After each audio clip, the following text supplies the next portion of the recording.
Ljudi su kao ogledala, jedni bude naše svetlo, drugi ogledaju našu senku, dok sad otkucava životnu reku. Čovek nije fizičko telo, bilo mršavo ili debelo. Čovek je energetsko biće, a energija večno živeće. Reka nosi čistotu i mir, ali negde nađe se i vir. Proči se mora i kroz brzake, dok sunce baca svoje zrake.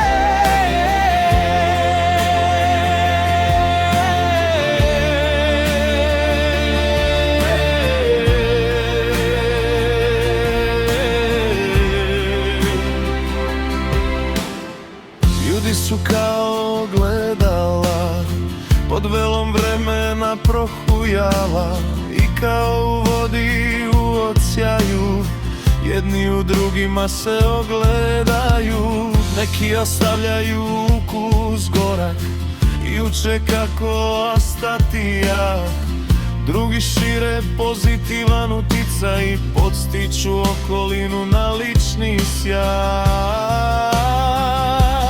Koji su resursi tvoji, kakav si, želiš li biti bolji?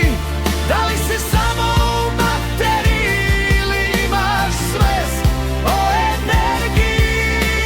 Vredi li se fizički nadmetati ili je bolje na tren stati? Osvestiti mozak i razmisliti o čovečnosti i prolaznosti.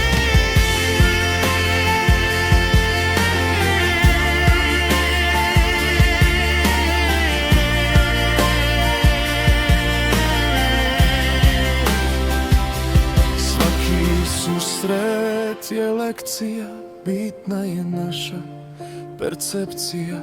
I kad u nekom ogleda se tama, jačajmo mir i svetlost u nama. Ništa sa sobom ne nosimo, goli se rađamo, goli odlazimo.